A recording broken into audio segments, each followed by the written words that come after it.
നിമിഷപ്രിയയുടെ മോചനത്തിന് ഇടപെടലുമായി Kanthapuram A P Aboobacker Musliyar. കൊല്ലപ്പെട്ട യമൻ പൗരന്റെ കുടുംബവുമായി കാന്തപുരം എ പി അബൂബക്കർ മുസ്ലിയാർ ബന്ധപ്പെട്ടു. യമനിലെ പ്രധാന സൂഫി പണ്ഡിതനായ ഷൈഖ് ഹബീബ് ഉമർ ബിൻ ഹഫീൽ മുഖാന്തരമാണ് ഇടപെടൽ. വിവരങ്ങളുമായി അനൽക്കയാണ് ചേരുന്നത്. അനൽക്ക, വധശിക്ഷ കാത്തുകിടക്കുകയാണ് നിമിഷപ്രിയ. എന്നാൽ ആശ്വാസകരമായിട്ടുള്ളൊരു വാർത്തയാണ് ഈ കാന്തപുരത്തിന്റെ ഒരു ഇടപെടൽ. ഈ ഇടപെടൽ എത്രമാത്രം ഫലപ്രദമാകും?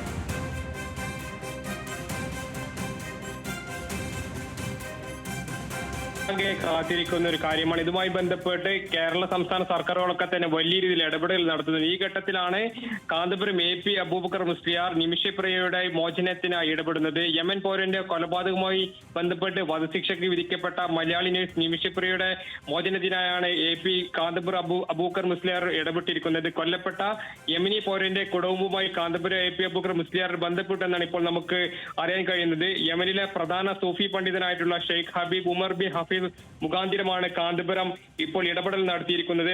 കൊല്ലപ്പെട്ട തലാലിന്റെ സഹോദരനുമായി സംസാരിക്കുകയും അതോടൊപ്പം തന്നെ യമനിലെ നോർത്ത് യമൻ ഭരണകൂടവുമായും ഈ കാന്തപുരം സംസാരിക്കുകയും ചെയ്തിട്ടുണ്ട്. 2 ദിവസം മുമ്പാണ് ചാണ്ടി ഉമ്മനാണ് കാന്തപുരം എ പി അബൂബക്കർ മുസ്ലിയാരോട് ഇത്തരത്തിലൊരു അഭ്യർത്ഥന നടത്തിയത്.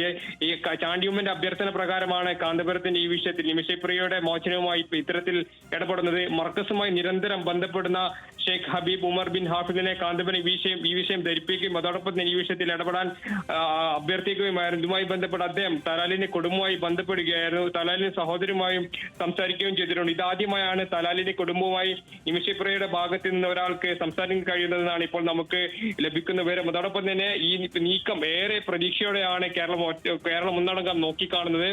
അതോടൊപ്പം തന്നെ ഇതുമായി ബന്ധപ്പെട്ട് നിലവിൽ നിർണായക നീക്കമാണ് കാന്തപുരം എ പി അബൂബക്കർ മുസ്ലിയാർ ഭാഗത്ത് നിന്ന് ഉണ്ടായിട്ടുള്ളത്. യമനി ശരീഅത്ത് നിയമപ്രകാരം സാധുവായ ബ്ലഡ് മണി ആയി $10 ലക്ഷം, ഏകദേശം 8.6 കോടി രൂപ നൽകാമെന്ന് നിമിഷയുടെ കുടുംബം വാഗ്ദാനം ചെയ്തിട്ടുണ്ട്. എന്നാൽ കൊല്ലപ്പെട്ടയാളുടെ കുടുംബം ഈ വാഗ്ദാനം ഇതുവരെ സ്വീകരിക്കുകയോ അതോടൊപ്പം തന്നെ നിരസിക്കുകയോ ചെയ്തിട്ടില്ല.